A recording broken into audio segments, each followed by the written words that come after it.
Good morning. Welcome to our press conference on the Quadrennial Defense Review. We'll start with opening remarks by Secretary Perry, followed by remarks by General Shalikashvili, and then by Deputy Secretary White. And after that, there'll be time for questions. And I turn it over to you, Secretary Perry.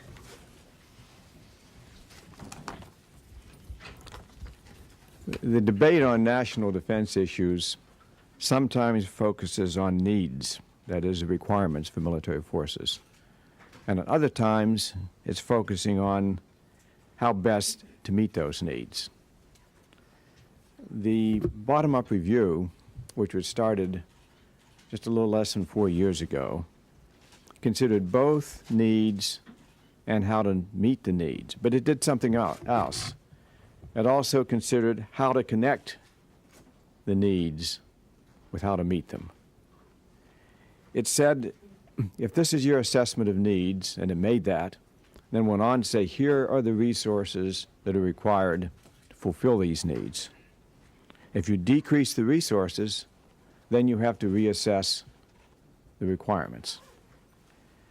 That is to say, it connected requirements and resources with an iron logic.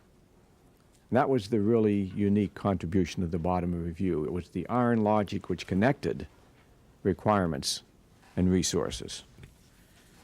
That iron logic has framed the defense debate for these last 4 years. Not everyone agreed with our statement of requirements. All through the 4 years on including today, there are still debates as to whether two major regional conflicts is the proper way of stating the needs. Not everyone has agreed with the way we have allocated resources to meet those needs. First of all, in our further reduction of end strength, which 4 years ago was set to be 25% reduction from the peak of the Cold War, and we carried it to 33% as a result of the analysis of the bottom-up review. We also put a first priority on readiness, stated it clearly in the fiscal guidance of the services, and that resulted in a higher allocation of resources to items like training. Training was a big beneficiary of the judgment that was made in the bottom-up review. And we also made the judgment the quality of life was an element, an indispensable element of readiness. And that led to an greater allocation of resources to such things as compensation, housing, health care. Now, so we had debates on each of these elements, but nearly everyone agreed, or nearly everyone accepted, the connection that we made between them. And in that sense, then, I believe the bottom-up review was successful in framing the debate, and it provided the intellectual core that enabled us to stick with our commitment to readiness. All of this in the face of a significant drawdown that was going on, which made the department otherwise very hard to manage. This has paid off, I believe, in very important ways. But the major evidence is in the performance of our forces on their major overseas deployments in Haiti, in the Persian Gulf, Bosnia, and even in smaller deployments like Liberia. Performance, I believe, was outstanding, and that reflected the emphasis we put and stuck with on readiness, on training, quality of forces. Therefore, we have decided, and the Congress has also decided, that we should repeat this process, this bottom-up review process, every 4 years. And so we have instituted and have already begun the Quadrennial Defense Review. There will be, as a part of this Quadrennial Defense Review, a National Defense Panel. That will be appointed in the very near future, and will be appointed in full consultation with the Congress. I want to emphasize to you and to the public that the Quadrennial Defense Review is not just a budget review. We have a budget review going on in parallel with the Quadrennial Defense Review, but in this QDR, we are assessing these fundamental issues which I described to you: the threats, the response to the threats, and the strategy. All of that defines the question of needs. It talks about how we can meet, we'll look at how we can meet those needs better. And there it will focus on technology, tactics, and training. And of course, how do we pay for it? How do we allocate resources? And in that line, it will focus also on what are the ways that we can manage the Defense Department more efficiently so that there will be more resources available for the needs that are specified in this requirement, so that we can have the resources freed up, for example, from overhead, that will allow us to put more resources for personnel, for training, for modernization.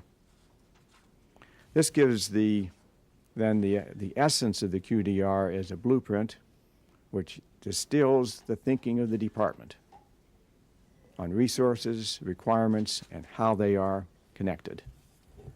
I'd like to now ask General Shalikashvili to make his comments. Thank you very much, Mr. Secretary. The first point I would like to make with all of you is that the Quadrennial Defense Review is an inclusive, collaborative effort involving not only the Office of the Secretary of Defense, the Joint Staff, but the services and our joint commanders out in the field as well. You also know that in addition to my participation in this review itself, the legislation that mandates the QDR also calls on me to conduct an independent assessment of this review, which will then be part of the final report that will be submitted to Congress. And I obviously, in my role as the chairman, am prepared to do so. In preparation for the QDR, we have completed two efforts that I believe will be very helpful as we begin this review. We, the Joint Staff, the services, and the SINCs have completed Joint Vision 2010, which will, I believe, will serve as a conceptual template for understanding our future military operations and the capabilities that we will need in the years ahead to remain dominant across the full spectrum of conflict and operations. In turn, the QDR will provide one of the many steps towards implementing Joint Vision 2010. We have also completed a comprehensive review of our military strategy, which at the beginning of this review will improve our understanding of the future security environment and enable us to assess the continuing relevance of our existing strategy. At the end of the Cold War, as you so well know, we evolved from a force oriented on global war against a superpower adversary to today, when we have a force that is oriented on deterring and combating two near-simultaneous regional conflicts. But as Secretary Perry already stated, in the last 3 years, we have learned that in addition to being able to engage in two near-simultaneous regional conflicts, our very busy force is playing an important role in shaping the international environment through peacetime engagement, to prevent conflict from taking place, and to be prepared to respond to crises, all of which seeks to resolve crises at the very lowest level. In short, the QDR is about our military capabilities that this nation will need to further and to protect our interests in the years ahead. But I'd like to stress that the QDR is not about protecting today's force. It is rather about shaping tomorrow's force. And I would also like to remind you that the measure of success will not be just how innovative we are. The right measure will be how well we go about protecting America's security interests. And with that, thank you very much, and let me turn it over to Secretary White. Thank you, General Shalikashvili. Let me make some more extensive comments building on the comments made by the Secretary and by the Chairman. First of all, as the Secretary indicated, from our point of view, this is the time to do this. It's not only an issue of it being every 4 years, but it's also time, we think, in terms of building on the burr experience and building on the experience we have had with the force and with our own policies over the last several years to take stock and to re-examine our assumptions and to do a longer-term assessment. As has been said, from our point of view, everything is on the table. We are not holding sacrosanct any particular end strength, any particular platform size, any particular structure. We are going to look at everything. In addition to that, we are going to stress innovative approaches to what it is we're doing. We're going to stress joint approaches to what it is we're doing, and we are going to stress concrete options with respect to what it is we need to develop going into the future. So it is important for us that everybody be involved, that it be directed in a way that we look at all of the various issues, and I'll talk a moment about the various panels, and that in doing that we not only have assessments that are developed by the various institutions, the services, and the sinks, but also from the Secretary's guidance, my guidance, and the steering group system that steering committee system that we have, that in fact we will provide guidance from the senior leadership of the department as we shape and examine these various issues. With respect to the fiscal environment, we think we have to be realistic. As we look out at the world, having just gone through an election and the debates that are ongoing, commitment of the administration to a balanced budget by the year 2002, we do not anticipate that there is more money out there for the Department of Defense. So it is realistic, as far as we are concerned, to deal with these issues in the context of the overall budget guidance that we already have.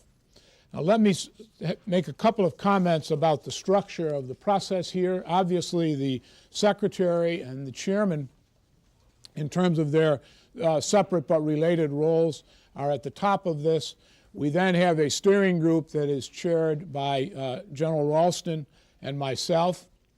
We then have under that an integration group which represents people from all across the department, led by people from policy, from PA&E, Bill Lynn in particular here from PA&E, and also from the Joint Staff and from A&T. So we have a full array of people across the department, and Ted Warner and Bill are here this morning to answer questions later.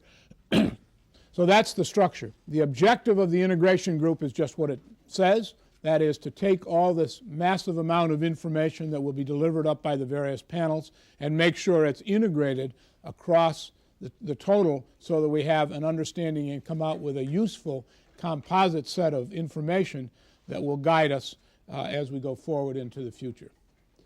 The strategy panel is what you would think it would be. It is the issue of what is the world we live in, how in the context of that world do we have a strategy that allows us to shape and have an impact in that environment and at the same time respond to crises if they occur. We will be looking at ways to experiment and examine different ways of dealing with strategy, because we are concerned here that we have throughout this innovations of various sorts. Secondly, we have a force structure panel, which again is what it looks to be. It is an issue of the tension that we have in the sense that we must create a large, capable, responsive force, but we have to do that in a context that allows us enough resources to build for the next and the next force through our modernization programs. There will be a particular emphasis here in terms of force structure with respect to execution, joint execution of various capabilities, because we think in the world we live in and the world we are facing, joint capability is very, very important. And as I said earlier, everything is on the table here. Modernization is critically important. We have, we think, a strong modernization program. We would like to see that modernization program be substantially stronger. There is obviously a tension between what resources we spend currently on current operations and what resources we spend on investment. And the issue here is what ought that modernization program to look like and how large should it be as we go into the future. There is an emphasis here in terms of the revolution in military affairs and how, in fact, that gets translated and manifested in terms of a modernization program. What exactly are we doing in terms of the implementation and utilization of advanced technologies, in terms of communications, in terms of stealth and precision, and so on? So that's a particularly important emphasis for us. As the Secretary mentioned, infrastructure is important not only because it is critical to providing to the warfighter the capability that is needed, but also because we think there are opportunities here while protecting the core capability that's necessary to find substantial economies. And so in the infrastructure, we will be looking for those economies all of the time, making sure that we have the capability necessary. So if you think here about a revolution in military affairs, we think here also about a revolution in business affairs, in the way we conduct our business. And we are going to be pushing here also for innovation in the way that is done in logistics, in supply, in maintenance, and so on. Readiness is and will remain a high priority, the #1 priority for our force. We will continue to assure that that's the case. At the same time, we have to worry about that in terms of the quality of the force, in terms of op-tempo and pers-tempo, and make sure that while ready, we're able to do both crises response and also deal with major contingencies if that becomes necessary. And finally, the Human Resource Panel, of course, is concerned with the issues of quality of life, the quality of our men and women, that we are providing them with the wherewithal, not only in terms of compensation and housing and related very important attributes, but also in terms of their professional training, in terms of the environment in which they work and live, and in terms of the support they need while they are conducting military operations. So we have, we think, a very complete and comprehensive structure that will look at all of these various issues.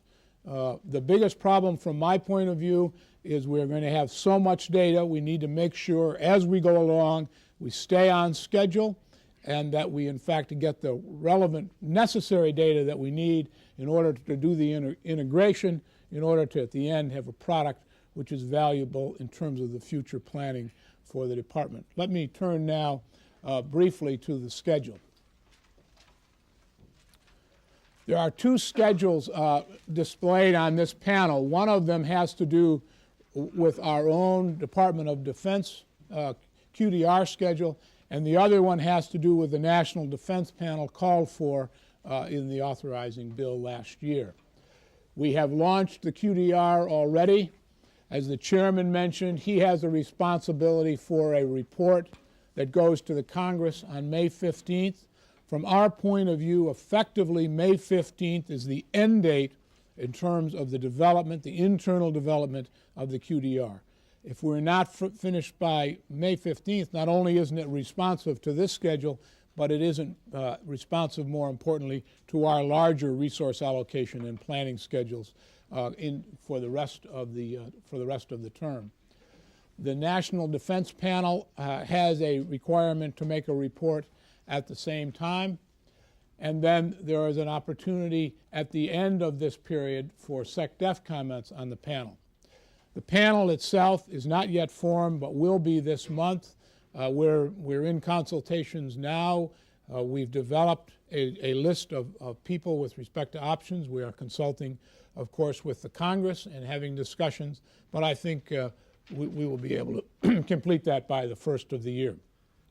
I mentioned excuse me, I did not mention the fact that they have an input that's due to us on March 15th, 14th, which will be valuable to us because we then will be about 75% done, and as we go into the May period. Then, of course, as I did indicate, we're going to have a critique in May, and then they have the responsibility for the alternative force structure on December 1st, and then their activities are terminated as of the end of the year. So I believe you know this is a panel of 9 individuals who are private citizens and who have to be knowledgeable with respect to the affairs of the department. those are the fundamental comments I wanted to make.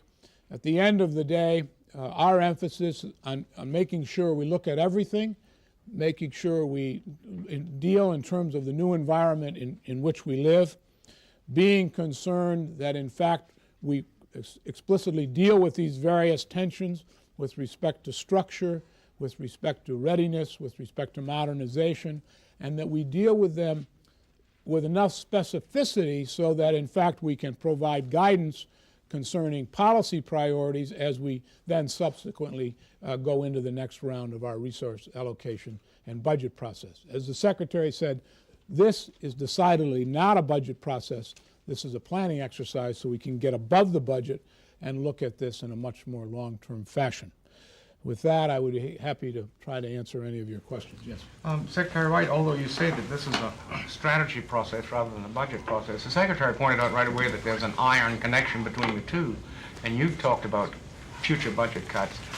Given the fact that you have very expensive programs down the way, like the F-22, the Joint Strike Fighter, and you're cutting the budget at the same time, is it reasonable to believe that you can continue this two-war strategy and still have those programs? Is something at risk here?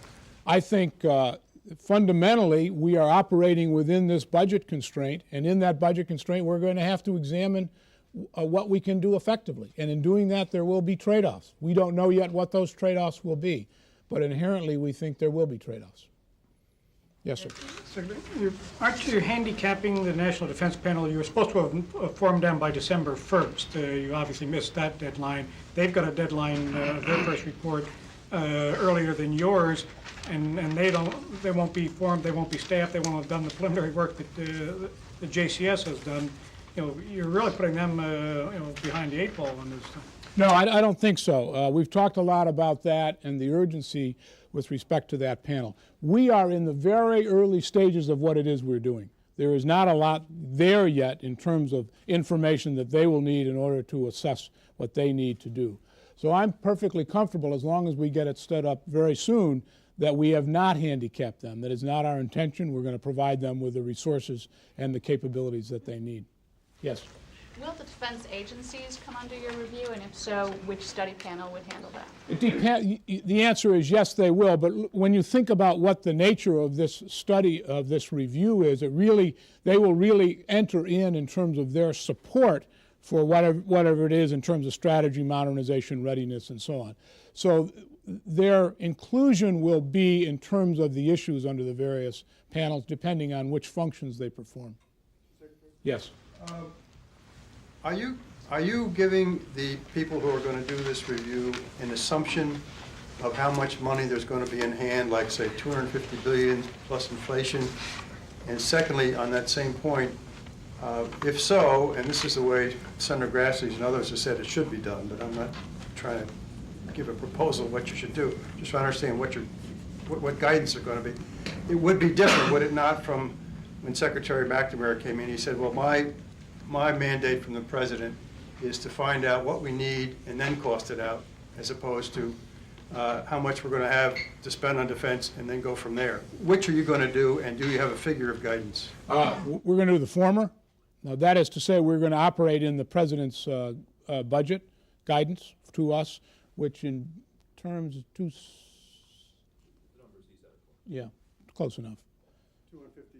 250 to 260 billion. 5 years, is that Yes. the assumption? In real terms, yes, that's correct. So would that be, just so we get it right, so we're talking about roughly 250 plus inflation. That's correct. So we're talking about basically current program size plus inflation. If you have to give up the two-war strategy because it doesn't fit in that ceiling, so be it.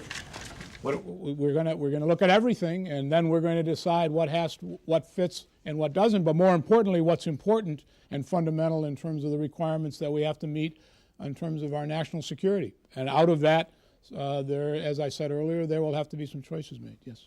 Mr. Secretary, what's going to ensure that this just doesn't come up with fiddling around the edges and just a smaller version of what you've got already? What kind of people are you looking for this outside critique, and what kind of guidance are you giving people? How far can they push the envelope on what they're going to look at doing? Let me answer the second first. This has to be a more fundamental review because, as I indicated earlier, Based on our experience, one, the world has changed and is changing, and we have to be responsive. And two, we have the tensions which you all are familiar with, of the choices that have to be made year after year between readiness and quality of life and force modernization. We have to settle on, in the larger sense of our priorities, how we're going to deal with those tensions. I have, this week, been spending a substantial amount of time dealing with the senior leadership in each of the services in private meetings. I've done 2, the Navy and the Air Force so far. I'll do the Army tomorrow, in which my message is effectively the same message I've given you here today, with obviously some more detail to it, and the emphasis on the requirement that we be realistic and be collegial in terms of making and adjusting to the changes that we have to make, and then answering their questions and being responsive. With respect to the panel, this is an enormous task these people have. They have a limited amount of time, so we are looking for people who are knowledgeable with respect to defense concerns. We're looking for people who, in our judgment, will be questioning, people who, in fact, will not take as given what it is we say, but in fact are intelligent and experienced, can ask penetrating questions, and will be pushing the envelope from our point of view to make sure that we do everything necessary to make this a successful review. Yes? Will the QDR consider more base closure rounds? QDR will consider base structure. Maybe we ought to put that other chart back up. The infrastructure will consider the structure we have and whether or not it's the structure we need. Can you talk a little bit about the ability of this panel to challenge policy that is outside this building? Your missions are driven by policy that is laid down by the rest of the government. Will this panel be able to say, well, gee, maybe we shouldn't do as much in the Persian Gulf, and that would totally change your commitments of force, for example? Will you challenge any of America's commitments as a way of getting at some of your structural? Two-part answer. First of all, no, this is a DoD National Security Panel. We are not going to be challenging the larger presidential policies with respect to, for example, what you mentioned, or force deployments in the Far East and things of that sort. Secondly, we will have involved in this people from the National Security Council, people from OMB, and so on. So we have invited the rest of the government, the relevant agencies, to come and sit with us so that they can give inputs, and also we can have a dialogue with them. And what about structure? For example, the secretaries of the various services. Will you look at structure? In your past incarnation, you guys decided not to really go after or to look deeply into that issue. Will you be doing those kinds of things? We will be looking at structure, yes, and in addition to that, parallel to this effort, we have ongoing now an OSD study, which is a lot more than structure, but does include the structure of the Office of the Secretary, yes. When will the recommendations be implemented? When you finally come up with the... Like most recommendations around here, most of them will be implemented in the subsequent program process. That's the way we do things, and that's the appropriate way to do things. So this will be a front end to program and budget reviews into the future. And what if it gets bogged down? It will then hurt the future. Absolutely. So that's why, A, we not only have to do it right, we have to do it on time. Yes, sir. Follow up to points raised earlier, and then another question. When will the National Defense Panel be appointed, or have you already got the names? My plan is that we'll have it done by the end of this month. Okay. And another question too. I mean, is this finally acknowledgement on the part of the Defense Department of what outside critics have called a train wreck between future requirements and future resources? Not at all. The current plans affordable? I don't think it's a train wreck at all. As the Secretary said, we think in terms of the Burr strategy and what was developed 4 years ago, it served us very well. The world has changed. It's time for us to reassess. Yes, sir. Where do nuclear weapons fit in on this? Is there going to be a new nuclear posture review? There will be, as an element of this total study, a strategic review, just as there will be on other issues. So it is not separate in this regard from where we are. It will be part of this review, yes. All the services have set up offices to tell their story and to protect their piece of the pie. At its most elementary here, to what extent will this pit 10 divisions of the Army versus 10 or 18 active Air Force wings versus 300 and some odd Navy vessels? Well, I don't know the answer to that question or any other specific allocation or choice questions at this stage. What we want to make sure is that everything's there, and we're going to debate the various structures, size of the various forces, numbers of platforms, etc., in this process, and things will change as they fall out. But traditional budget shares, 30, 30, 25. I don't know how that's going to come out. I literally don't know. We are not locking that in. Yes. I have two quick questions. One is, do you think this will be able to affect the FY98 budget? No. And no. Well, okay. And the other question.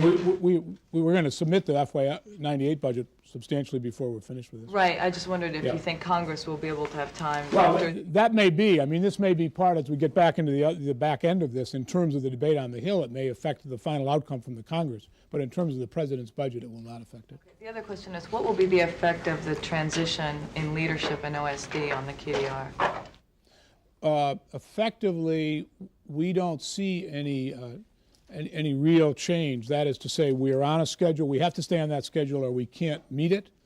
I have talked with Senator Cohen about that. He understands that. He obviously cannot be involved in this process until he is confirmed and sworn in as Secretary. So he will have to, we'll make that adjustment once we make that change.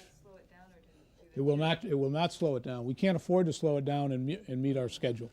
Secretary, will there be room for a minority report?